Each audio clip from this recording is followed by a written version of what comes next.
eu separei para vocês 2 assuntos de Enem, que é o top 1 e o top 2. Os 2 assuntos que mais caem no Enem, a gente vai começar e a gente vai discutir agora, batendo um papinho, e aí você vai fazendo, pega aí um papel, uma canetinha, um lápis, uma borracha, para você ir compondo aí suas anotações. Beleza? Tranquilo? Repara, eu trouxe aqui uns slides, biologia, e qual é o primeiro assunto que mais cai na prova? Professor André, qual é? A parte de ecologia, a parte de meio ambiente. E é muito importante que você domine os conceitos básicos de meio ambiente, os conceitos básicos de ecologia, tá certo? E aqui eu botei alguns conceitos para a gente ir conversando. Dá uma olhadinha na tela. Ecossistema, biomas, habitat, ou habitat, nicho ecológico. Não coloquei aqui, mas vou falar para você. O que é uma população? O que é uma comunidade? Ok? Vamos começar assim. O que é uma população, professor André Luiz? Uma população é um conjunto de indivíduos de mesma espécie que vivem numa mesma área. Quando a gente reúne indivíduos de mesma espécie, juntos, numa mesma área, a gente tem uma população. Quando em uma mesma área a gente tem várias populações ali reunidas, aí o termo muda. Apresenta-se um termo que cai muito no Enem, que é comunidade. Comunidade ou biocenose. Te liga, tá certo? Um conjunto de populações, uma biocenose, uma comunidade. Mas imagina aí, você tem uma área e nessa área você tem fatores bióticos e abióticos, seres vivos e não vivos. Essa área, nesse momento, é um ecossistema. Dá uma olhadinha. Área com fatores bióticos, que são os seres vivos, e os fatores abióticos, que são os seres não vivos. Tudo tranquilo?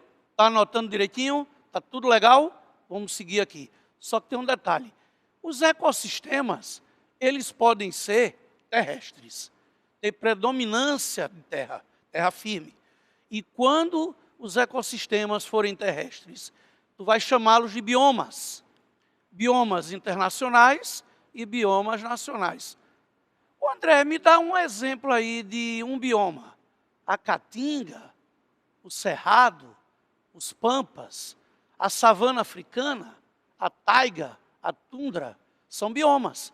A floresta amazônica, a mata atlântica, agrupamentos terrestres, onde você tem fauna e flora associado a solo, a clima, a temperatura, e isso é um bioma, isso é um ecossistema terrestre. Dá uma olhadinha. Habitat. O local onde vive um ser. O local onde vive o ser, a gente chama de seu habitat. Tipo, a baleia. A baleia tem habitat aquático. O ser humano tem habitat terrestre. Um pássaro, ele habita o ar. O local onde vive o ser é o seu habitat. Só que tem um detalhe. Dentro do seu habitat, o ser desenvolve características que vão identificar ele naquele ambiente onde ele vive. Essas características desenvolvidas caracterizam o que a gente chama de nicho ecológico. Então, te liga, o habitat é o local onde vive o ser. O nicho ecológico é o que o ser faz no ambiente onde vive. Ok? A gente tem mais alguns conceitos que são importantes. Alguns conceitos. Por exemplo, quando a gente tem um bioma que em alguma parte dele se encontra com outro, a gente tem um ecótono. E guarda isso aí que pode ser muito importante. Ecótono ou ecótone. É uma área de transição entre 2 biomas e nessa linha transitória você tem uma biodiversidade maior, porque essa linha transitória tem tanto seres de um bioma quanto seres do outro bioma. Então, o ecótono é muito importante, ok? Destaco ainda para você relações ecológicas como colônia e sociedade, que são termos muito pertinentes de Onem. Que liga, colônia, os seres são da mesma espécie, os seres estão juntos e se separam, eles morrem. Na sociedade, os seres são de mesma espécie, os seres estão juntos, mas podem viver separados. Cadeias alimentares. É muito importante que você tenha a noção, o desenrolar do que é uma cadeia alimentar. Em uma cadeia alimentar, pessoal, a gente tem 3 grupos de seres: produtores, consumidores e decompositores. Te liga, produtores, abre a cadeia. Os consumidores, no decorrer. Quem fecha uma cadeia alimentar na natureza são os decompositores. E aí, as cadeias alimentares podem ser chamadas também de cadeias tróficas. E quando eu falei cadeias tróficas, você que está me assistindo lembrou de ser autotrófico e ser heterotrófico. Ô professor André Luiz, o que é um ser autotrófico? Olha para mim, autossuficiente. Um ser que produz o próprio alimento através da luz, fotossíntese, ou através da energia de oxidações, quimiossíntese. Todo ser que produz o seu próprio alimento, que é autossuficiente, é um ser autotrófico. E na cadeia alimentar, os autotróficos são produtores. Heterotróficos. Os heterotróficos são seres que se alimentam do que tem no meio ambiente. E como é que eu falei? Os heterotróficos podem ser consumidores e decompositores. Bactérias, atenção Brasil, bactérias podem ser produtoras, tem bactérias que são consumidoras e tem bactérias que são decompositoras. Tu anotasse isso? Vou repetir. Existem bactérias produtoras, existem bactérias consumidoras e existem bactérias decompositoras.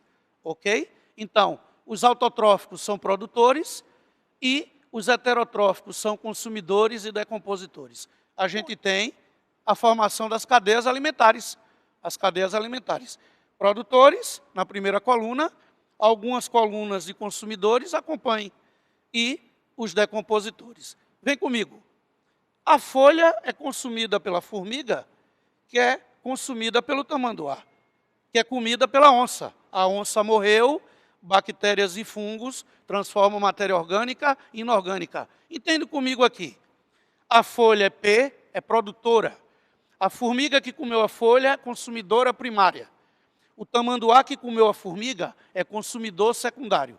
A onça que comeu o tamanduá é consumidor terciário. A onça morreu, bactérias e fungos transformam a matéria orgânica dela em inorgânica para começar uma nova cadeia alimentar. São decompositores. Continuando aqui, uma questão de Enem, e vamos resolver juntos essa questão. Lê comigo com muito foco, muita atenção. Repara, ao percorrer o trajeto de uma cadeia alimentar, o carbono, elemento essencial e majoritário da matéria orgânica, que compõe os indivíduos, ora se encontra em sua forma inorgânica, ora se encontra em sua forma orgânica. Em uma cadeia alimentar composta por fitoplâncton, zooplâncton, moluscos, crustáceos e peixes, ocorre a transição desse elemento de forma inorgânica para orgânica.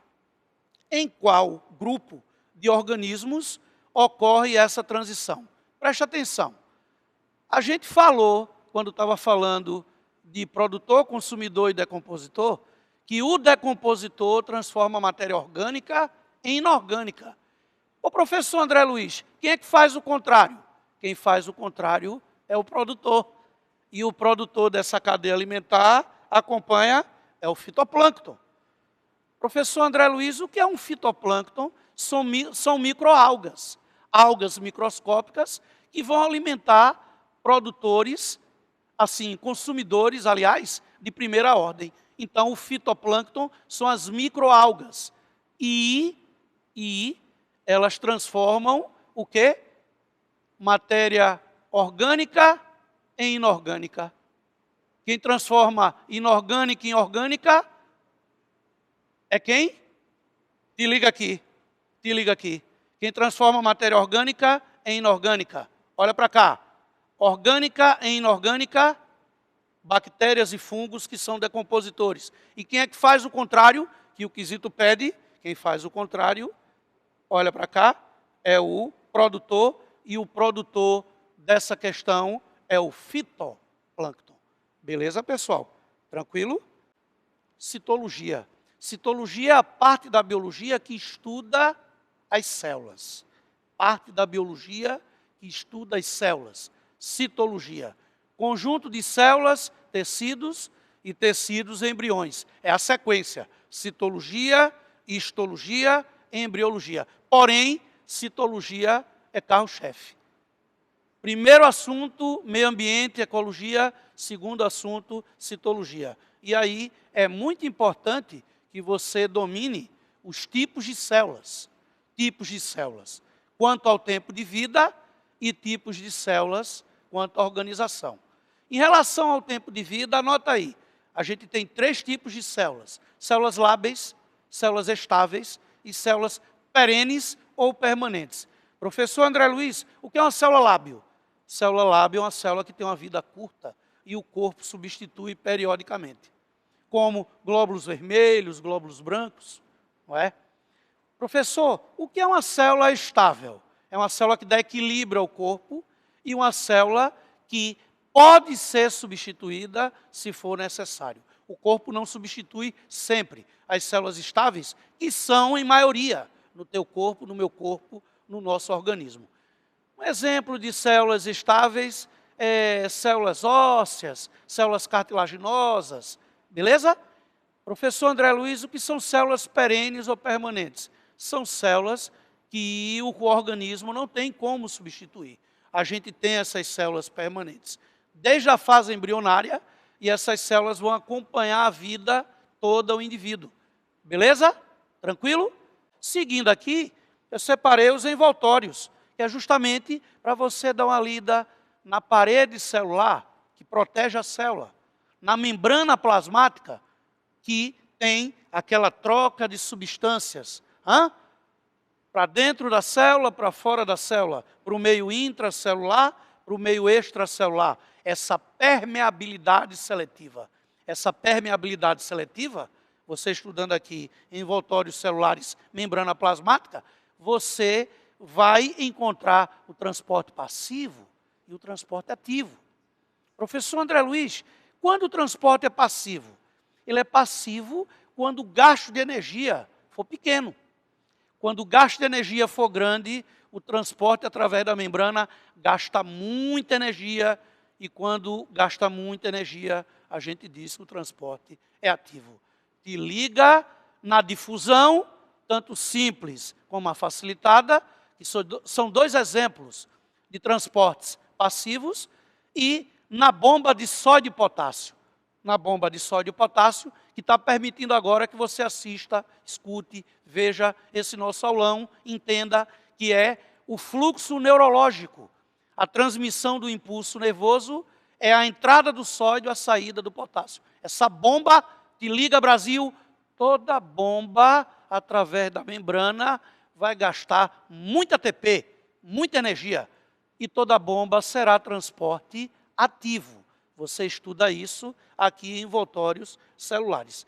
Transportes de substâncias, transporte passivo, transporte ativo, organelas citoplasmáticas. É muito importante que nesse item aqui, pessoal do Enem, organelas citoplasmáticas, você saiba identificar organela, função, organela, função, organela, função. Vem comigo. Os ribossomos, os grãos de Palade, te liga no sinônimo. Não tem todo o livrinho, mas você vai levar o sinônimo para o Enem. Grãos de Palade ou ribossomos, tem todas as células. são as organelas responsáveis pela produção, pela síntese proteica, o que gera o crescimento celular. Anotou aí? Anota a segunda organela. Os lisossomos são as organelas da digestão intracelular. Você também tem os peroxissomos, que são organelas que vão reagir quando a gente colocar num corte água oxigenada. Você já colocou em um corte água oxigenada para higienizar e você percebeu que fez uma espuminha. Essa espuminha é a reação da catalase, que é uma peroxidase. Seguindo nessa função, organela-função, a gente encontra mitocôndrias. Mitocôndrias são as organelas da respiração celular, produção de energia. As células respiram através das mitocôndrias. Existe uma divisão celular de células somáticas, que é a mitose. Você já estudou isso. E existe uma divisão celular de células sexuais para formar espermatozoides nos meninos e os ovócitos nas meninas, que é a meiose. Quem controla as fibras do fuso, levantando e descendo cromossomos para as células se separar, são os centríolos. E também, esticando a membrana de células locomotoras, os centríolos vão formar cílios e flagelos. Estás fazendo a questão do Enem. Síntese proteica, marca lá ribossomo.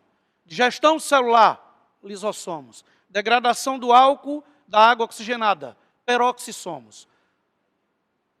Síntese proteica associada a transporte, retículo endoplasmático rugoso. Só transporte no interior das células, retículo endoplasmático liso. Armazenamento e secreção, complexo golgiense. Respiração celular, produção de energia, mitocôndrias. Fotossíntese, cloroplastos. Controla fibras do fuso durante a divisão celular, mitose, meiose, centríolos. Formação de cílios e flagelos, centríolos também. Então, se prepare estudando essas organelas que são as principais. Continuando aqui, a divisão celular, que eu estava te falando, célula que se divide e é célula somática, célula epitelial, célula conjuntiva, célula muscular, célula nervosa. É mitose. Para formar gametas, no menino, o espermatozoide, na menina, os ovócitos, é meiose.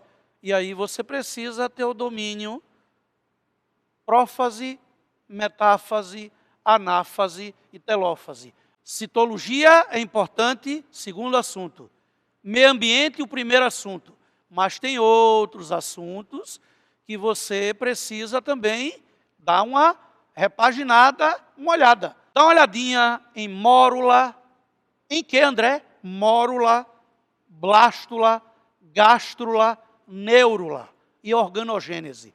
Ô professor André Luiz, o que danado é mórula, blástula, gástrula, neurula e organogênese? São as fases de um embrião. Estude também fisiologia. Professor André Luiz, o que é fisiologia? É quando você estuda os sistemas do corpo. E, dentre 10 sistemas, olha o Bizu Brasil, estuda sistema digestório, sistema respiratório, sistema circulatório, sistema excretor, sistema muscular, sistema nervoso. Também dá uma lidinha nos hormônios do corpo. Sistema endócrino. Tu lembra que quando a gente vai no médico para ver as taxas hormonais, a gente vai no endocrinologista. Sistema endócrino, os hormônios. Bizuzinho, ou o hormônio é um lipídio, ou o hormônio é uma proteína. Te liga aí. Dá uma lidinha também nas leis de Mendel. Leis de quem, André? De Gregor Mendel, o pai da genética moderna. A primeira lei de Mendel, a segunda lei de Mendel. A lei do monohibridismo, primeira lei de Mendel. A lei do di ou polihibridismo, a segunda lei de Mendel. E fecha teus estudos com a parte de programa de saúde. Eu queria me despedir de vocês e desejar que você faça o melhor Enem da sua vida. eu tenho certeza que você vai conseguir desenrolar tudo isso que eu conversei com você, para que você possa fazer uma prova de Enem maravilhosa.